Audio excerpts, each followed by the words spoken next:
모르겠어요. 인스타가 많이 도움이 된 것 같아요, 진짜. 제가 솔직히 이제 이거 피아노 말고 이완과 호흡 세미나를 직장인들 대상으로 할 수 있어요. 그런 노력을 지금 하려고 하고 있지. 좀 틈을 좀 내가지고 대상자가 더 많으니까. 아니 근데 인스타가 왜 그러냐면 계속 단어를 압축시키는 일을 하는 거예요, 이렇게. 이거를 한 600개 쓰니까 이게 좀 두뇌가 좀 이렇게 성능이 좋아진 것 같아요. 아, 때가 트인다고 해야 되나? 그러니까 이제 정리가 막 된 거지. 이 압축을 시켜야 되니까 압축을.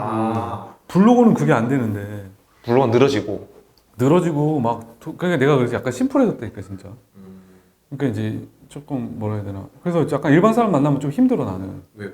너무 장황하니까. 나는 내가 해야 될 말을 옛날보다 훨씬 압축해서 뽑아서 하거든. 대화할 때도. 네. 나는 그 옛날에 그 링크드카. 네네. 나는 이제 그 양반 만나면은 네. 내가 더 잘할 수 있어. 아, 그죠. 그러니까 이게 뭐냐 무슨 얘기냐면 그때는 그게 뭔지 잘 몰랐지. 어때요? 뭐 장황하게 말하는 거랑 압축. 네. 그러니까 정리도 좀 안 돼 있고. 네. 그러니까 뭘 필요로 하는지. 대표님, 그 제가 질문 있어요. 요즘에 네. 그 피아노 교수법, 피아노 자세 뭐 이 주제에서 생활의 자세를 올바르게 하는 법으로 좀 옮겨갔잖아요. 네. 그거 제가 옛날에 얘기한 거 아닙니까? 제가 전화로 그때 한번 얘기했잖아요. 기억 안 나십니까? 네. 제가 명확하게 얘기했어요. 네. 이승훈 매니저님 앞으로 이렇게 하셔야 됩니다. 피아노 자세가 아니라 우리 일상의 자세, 일하는 자세, 살아가는 자세. 그래서 회사에 가서 강연하시고 네. 그런 방향으로 범위를 넓히셔야 됩니다. 아, 라고 제가 얘기한 거 기억 안 나십니까? 그렇죠, 맞아. 그 얘기 했어요, 맞아요. 기억나십니까? 네, 네. 그게 좀 영향이 있으십니까? 있었습니까? 근데 나도 네. 그런 생각을 좀 하고 있긴 있었어요. 근데 제가 잘 짚었죠. 그치, 그게 중요하지. 원래는 나는 그렇게 하면은 네. 원래 더 빠르게 돈을 벌 수 있지. 그쵸. 더 성공 가능성도 높고. 근데 지금 나갈 수 있는 어쨌든 시간도 많고. 스위칭 하셨잖아요, 지금. 그치. 왜냐면은 이게 약간 피아노에서 이제 조금 난제들을 해결하니까 학생들을 네. 거기에서 뭔가 내 강의력이 좋아지면서 이게 일반 사람한테 적용할 수 있는 그 길을 찾을 수 있는. 저는 대표님이 말씀하시는 그 주제들이 네. 사실 저 솔직히 말해서 이승훈 대표님 강의를 한 10분밖에 안 들어봤어요. 그때 인스타그램 라이브로. 저는 듣자마자 바로 알았어요. 이건 피아노 얘기가 아니야. 그냥 일상의 우리 자세에 대한 아주 그렇지. 보편적이고 넓은 얘기예요. 근데 이제 그게 그래서 저는 확신했어요. 아, 이 얘기는 더 많은 대중들에게 알려줄 수 있겠다. 그래서 제가 그거를 이제 박세현 선생님 만나서 그 두뇌에 대한 얘기를 많이 하시더라고요. 네. 근데 그거랑 좀 이렇게 접목을 되고 내가 전에도 이제 가진 지식들을 좀 모아보니까 그러니까 이제 두뇌 스트레스하고 연관이 너무 많더라고요. 왜냐면은 이제 두뇌가 몸이나 팔이 아프기 전에 두뇌가 먼저 스트레스를 받는 거거든요. 근데 일반 사람들이 너무나 당연한 얘기인데도 불구하고 내 두뇌가 스트레스 받고 있다는 걸 자각을 못해요. 그러니까 예를 들면 열감이 있던가 이마가 굳어가던가 눈을 응시하듯이 사물을 막 바라본다든가 턱에 힘을 뭐 잔뜩 주고 있다든가 목에 힘을 주고 이거를 몰라. 네. 자각을 못해. 네. 특히 이제 또 스마트폰도 보고 막 이러다 보니까. 뭐 어깨에 힘이 들어가 있다고. 저도 약간 어깨 힘. 자, 근데 그게 실제로 두뇌를 편안하게 해주면은 원래 해결되는 부분이 훨씬 많거든요. 예를 들면 뭐 이마에 힘을 좀 풀어준다. 예를 들면 뒷목에 힘을 좀 풀어준다. 이제 이렇게 좀 자각만 해도 실제로 다른 데 통증이 줄어져요. 왜냐면은 여기서 스트레스 받으면은 그게 이제 불안한 신호를 몸에다 막 뿌리거든. 그래서 아픈 거예요. 근데 원래 그 통증의 본질은 두뇌 스트레스예요. 네, 그래서 사람마다 암시하는 게 다른데 나는 이제 약간 이게 좀 잘 맞더라고요. 그러니까 두뇌가 텅 비어 있습니다. 두뇌가 편안해집니다. 그 암시가 되게 좋더라고요. 자꾸 중얼중얼 하면은 비워야 된다. 하면은 그러니까 뇌에서 신호를 안 주는 거지. 뭘 아무것도 안 하는 거야. 그러니까 중얼중얼 하지 말라고요? 하라고요? 하는 거지. 하라고요? 하는 거지. 아. 되뇌 있는 거지. 근데 이거는 예를 들면 톨스토이도 그런 얘기 했거든요. 사람은 분노를 하게 되면은 그때는 아무것도 하면 안 된다. 그러니까 무슨 얘기냐면은 스트레스를 받든지 하는 일이 안 되든지 부정적인 감정이 생기든지 그러면은 아무것도 안 하는 거고. 그러니까 뇌에서 신호를 안 만들어야 돼. 그러니까 이완 상태로 들어가야 돼. 이완 상태로. 근데 이제 그거를 보통 이제 일반 사람들이 자기도 모르게 막 이마살을 찌푸리고 막 눈에 힘을 주고 그걸 알아채지 못하죠. 못하죠. 그러니까 시간을 내서 눈을 감고 네. 내가 자꾸 이렇게 입으로 중얼중얼 하는 게 좋아요. 아 그래서 명상을 하라는 게 이거구나. 이게 되게 중요한 거예요. 아. 중얼중얼 하는 이유는 아. 이제 두뇌랑 팔을 연결해줘서 이걸 중재 역할을 할 수 있는 게 입이거든. 입이. 네. 입에서 소리를 내주면은 이게 약간 뭐랄까 전환, 트랜스가 일어나는 게 약간 네. 이완 효과가 일어나고 자기 암시도 되고 그리고 이제 내가 중얼중얼 하면은 뇌에서도 아 우리 주인이 아 이걸 원하고 있구나 이런 방향으로 좀 도와봐야겠다 그렇게 하는. 그러니까 이게 두뇌가 중요하고 너무 현대인들이 멀티태스킹이 많고 여러 가지 동시에 하는 것도 큰 문제고 그다음에 한 가지 생각을 오랫동안 할 수 없는 상황이 너무 많고 그러니까 이제 많은 어떤 그 불안, 두려움, 공포, 외로움 공포까지는 아니어도 막 이런 거에 많이 노출돼 있죠. 근데 이제 그 저는 아까 그 얘기하셨잖아요. 네. 힘들 때는 아무것도 하지 말아야 된다. 네. 근데 저는 그게 제가 생각하기에는 비욘드 스페이스에 있었던 2, 3년 동안 네. 그 기간인 것 같아요. 이승훈 대표님이 옛날에 피아노 개인 교습소를 운영하시다가 네. 관두시고 훌륭한- 온라인 강사로서 네. 부활을 했잖아요. 근데 그 사이 공백 기간이 솔직히 좀 길잖아요. 솔직히. 네. 그게 이제 그동안 비욘드 스페이스에 있었잖아요. 그렇죠. 근데 이 얘기를 들어보니까 아무것도 하지 않는 기간이 그 비욘드 스페이스에 있었던 기간인 거 아닌가? 네, 도움이 많이 됐죠. 왜 그러냐면은 여기는 주인의 어떤 그런 눈엔 안 보이지만은 이 공간 주인에 대한 어떤 그런 생각이나 느낌이 공간에 다 배어져 있잖아요. 하다못해 제가 목욕탕 가도 알겠는데 목욕탕에도 온탕이나 냉탕 들어가니까 전부 다 미끌미끌해. 청소가 안 돼 있는 거야. 그럼 나는 그 생각을 하지. 여기가 계속 이런 상태면은 나는 또 다른 대안이 없을까? 다른 목욕탕을 알아봐야 되지 않을까? 그런 생각을 하게 되는 거죠. 네. 예를 들면 그게 다 알거든요. 요즘 고객들이 수준이 높아가지고. 근데 이제 그때 비욘드는 오면은 뭔가 좀 그때? 예, 위로라기보다는 기분이 좋아. 왜요? 기분이 좋아. 아니면 주인이 여기 애정이 갖고 있다는 게 느껴져. 그때는? 왜냐면 내가 나도 공간을 통해서 학원 사업을 한 13년 했잖아. 학원 2개를요. 길게 했다. 그러니까 금방 알아요. 음. 그래서 뭔가 가면은 아니 뭐냐면 휴지가 놓여 있거나 아니면 물티슈가 있거나 아니면 음료가 있거나 뭔가 이런 게 사용자한테 잘 맞춰져 있어. 네. 그러니까 어떻게 보면 그게 좀 위로라기보다 아 여기는 좀 주인이 이런 사람이구나. 좀 이제 그런 기분이 좀 좋아지는 좀 그런 게 있는 것 같아요. 그래서 좀 대표님이 만드는 공간들이 대체로 좀 그런 게 있죠. 좀 약간 기분이 좋아져. 근데 그게 되게 중요한 것 같거든요. 원래 두뇌도 기분 좋게 해야 저장이 된대요.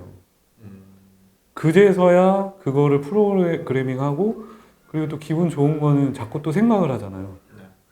그래서 공부도 뭐 피아노도 일도 뭐든지 다 기분 좋게 하는 게 되게 중요하대요. 그래서 좋아하는 일을 해야 되는 건 맞는데 그러면 우리가 좋아하는 일만 다 할 수는 없으니까 내가 하는 일을 좋아하게 만드는 것도 되게 중요하잖아요. 비욘드도 그냥 그런 면에서 좀 도움이 많이 되지 않았나 그렇게 생각해요. 그럼 그 인스타그램 잘 될 수 있었던 비결 간단하게 한번 좀 소개 한번 해주시죠. 처음에는 제가 중요하게 생각하는 문장을 썼죠. 계속 썼어요. 한 하루에 한 개씩. 소소하게 하고 그냥 뭐 팔로워를 많이 해야 되나? 그래가지고 한 100명인가 200명을 막 했어요. 늘질 않으니까. 그러다가 이제 어느 순간에 아 이거 내가 여기는 좀 내가 들어와 있을 때가 아닌가 보다. 하지 말아야 되지 않을까 이런 생각이 깊게 한 적이 있어요. 아 인스타그램을 관둬야겠다 생각? 관둬야겠다. 관둬야겠다. 그랬다가 무슨 생각인지 모르겠는데 하여튼 좀 꾸준히 하게 됐어요. 인스타가 보니까 이제 300명이 넘으면 그 다음부터 노출을 많이 시켜주더라고요. 그러다 보니까 이제 거기서 하고 그 다음에 좀 그때 좀 제가 간절했거든요. 이거를 내가 여기서 만약에 포지셔닝이 좀 잘 안 되면은 피아노 말고 다른 일이랑 또 같이 해야 되고 그때 실제로 다른 일을 했었고 그런데 거기서도 이제 다른 데서도 이제 돈을 벌면서 뭐를 올릴까 계속 생각한 거죠. 하루 생각해서 밤에 그 피드로 이렇게 글 쓰는 걸 문장을 정리해서 8시, 9시에 하루에 한 번씩 올렸지, 한 번씩. 한 달 새에 그게 한 막 2,000명이 들어온 거예요. 나는 그냥 천천히 는 게 아니에요. 갑자기 한 2달 새에 그렇게 한 막 2, 3천 명이 된 거예요. 네, 그래가지고 이제 제가 느끼기에 이거는 그러니까 내가 가지고 있는 지식이 분명히 있으니까 이거를 잘 전달하고 싶고 잘 전달이 되면 이게 내가 일감으로 이어질 수 있다는. 그래서 이제 지금은 뭐 가끔 뭐 이렇게 제가 지방에서 올라온 분들 때문에 이제 공간 섭외하고 이럴 때 보면은 저를 알아요. 전화하면 좀 싸게 해주기도 하고 원래 안 빌려주는데 좀 빌려드릴게요 이렇게 합니다. 그런 점이 좀 좋네요. 막 인스타그램 팔로워들이 2, 3천 명씩 늘 때 네. 그때 간절하다고 하셨잖아요. 아, 그치. 진짜 간절했지. 어떤 간절함이었어요? 내가 이 가르치는 일을 그래도 하고 싶다. 내가 좀 이렇게 알고 있는 지식이 가치가 있는 지식이다는 좀 어떤 확신이 있었던 것 같아, 마음에는. 그래서 이것도 누군가한테 닿으면 도움이 될 거다. 좀 고비가 좀 있었던 것 같아요. 그때 한 300명 될 때쯤 그때 그만뒀으면은 포지셔닝을 못 했겠죠. 네. 피아노 교수법이라는 영역이. 근데 지금은 이제 포지셔닝이 확고하게 됐으니까. 그러니까 이승훈이라는 사람은 이제 피아노 교수법에 이제 그 되게 좋은 컨텐츠를 갖고 있는 강사다. 특화된. 네, 긴장과 이완을 얘기하고 일반 교수법보다 이제 좀 다른, 좀 남다른 지식을 가지고 있다. 아 근데 진짜 그런 것 같아요. 그러니까 사막에서 우물을 파는 느낌인 것 같아요. 사막에서 땅을 파 들어가면 이제 네. 물이 어딘가에 있긴 있는데 진짜 열심히 파다가 진짜 한 조금만 더 파면 물 나올 것 같은데. 아, 그치. 그게 이제 언제 파면 나올지 끝이 안 보이니까 끝을 알 수가 없으니까 안 보이지. 이제 그게 두려운 것 같아요. 그치. 뭐 저도 마찬가지고 그치. 이 영상을 보시는 많은 그치. 어떤 이제 스타트 하시는 네. 모든 사업을 스타트 그치. 하시는 분들이 다 마찬가지일 것 같아요. 그치. 그래서 이승훈 대표님도 중간에 포기할 것 같다라는 생각도 들었잖아요. 그렇죠. 포기하고 싶다는 생각도 그럼요. 하셨잖아요. 그럼요. 네. 왜냐면은 제가 나이가 있는 남자 피아노 선생님이잖아요. 네. 그러니까 이게 굉장히 자리를 계속 보존하기가 어렵거든요. 특히 여자 학생들이 많기 때문에. 그래서 되게 좀 고민됐죠. 나이를 계속 먹어갈수록. 네. 지금 뭐 그런 건 별로 없고 이미 좀 알려져 있기 때문에 네. 그런 건 없고. 근데 이제 그 중에 얘기했듯이 에디슨이 그런 얘기 했대요. 그러니까 성공에 얼마나 가까이 다가갔는지 아무도 그러니까 자기만 모를 뿐이다. 그게 맞는 것 같거든요. 그러니까 이게 굉장히 그 어느 정도까지 자기가 몰입할 수 있는 그런 임계치가 있는 것 같아요. 그냥 그게 그때 고비가 와. 우울하고 지루하고 안 될 것 같고 그때를 넘겨야 돼. 그때 어떤 마음으로 넘기셨어요? 아, 그때 저는 모르겠어요. 근데 불안했지. 불안한데 두렵고 불안하고 어떤 우울한데 그러니까 뭔가 대안이 없어. 그랬던 거 그것도 있고 다른 방법을 모르겠어. 이걸 인스타그램을 내가 안 하고 또 다른 뭔가 방법이 생각이 안 나. 블로그는 좀 아닌 것 같고 나랑 좀 안 맞고. 그래가지고 이제 그냥 그래도 좀 해보자. 근데 이제 그거는 제가 제 성품 때문에 그런 것 같아요. 제가 이제 쉽게 포기 안 하거든요. 네. 피아노 릴렉스라는 컨텐츠도 30년 넘게 계속 똑같이 고민했잖아요. 그래서 제가 좀 그 분야에서 좀 약간 좀 탁월한 지식을 가지게 된 것도 포기하지 않고 조금 더 생각하고 그런 거지. 그러니까 돈이 안 되더라도. 돈하고 타협하지 않거든요. 내가 솔직히 지금 돈도 많이 모아놓은 게 없는 이유도 배우는 데는 아끼지 않고 도움이 된다 싶은 걸 확 결제하고. 근데 지금은 옛날과 다른 거는 강의를 들으면은 내가 그 지식을 장착해서 내 컨텐츠로 더 빠르게 그 정도 돈은 몇 배 이상 충분히 회수할 수 있어요. 예를 들면 줌 강의도 지금 실제로 잘 나올 때는 매출이 100만 원 넘게 나오고 두 번만 강의해서. 이야. 두 번 강의해서. 보통 적게 짱이다. 나오면 50만 원. 와. 신경 쓰면 100만 원. 야. 그냥 집에서 이렇게 하는 걸로. 어쨌든 내가 힘들 때 버틸 수 있었던 힘은 대안이 없기 때문에 그냥 했을 뿐이다. 그게 큰 것 같아요. 근데 잘 모르겠어요. 근데 다른 게 생각이 날 수도 있겠지. 근데 지금은 근데 그 생각이 되게 깊게 들어왔거든요. 인스타가 260명쯤일 때 다른 인스타들 보면서 우울했어. 왜냐면은 이렇게 나는 예쁜 사진도 못 올리고 내 학생들이 그때 학생들도 많지도 않을 뿐더러 얘네들을 찍자고 말을 하는 게 또 내 성품에 안 맞고 그리고 또 그런 거를 나는 똑같은 거를 똑같이 올리고 싶지 않았거든요. 그런 콘텐츠는 너무 많잖아요. 자기가 피아노 치고 애들 가르치는 콘텐츠는 어마어마하게 많거든요. 다 그거니까. 근데 나는 내 거 인스타 되게 특이한 게 뭐냐면은 피아노를 치는 것도 없고 애들 가르치는 것도 없고 그치. 글만 있지. 메시지만 있지. 그냥 글자판에 글씨만 있지. 메시지. 그러니까 메시지. 이게 대신에 인사이트가 있죠. 그치. 이게 전 세계적으로도 특이한 컨텐츠인 거죠. 네. 제 어떤 제 필력으로. 그 대신 이제 제가 이걸 할 때 되게 뭐랄까 이렇게 길을 많이 써서 한 거죠. 압축된 걸 뽑고 그러니까 나도 이제 그러면 성장을 시켰고 지금 전자책이 이제 7월달에 나와요.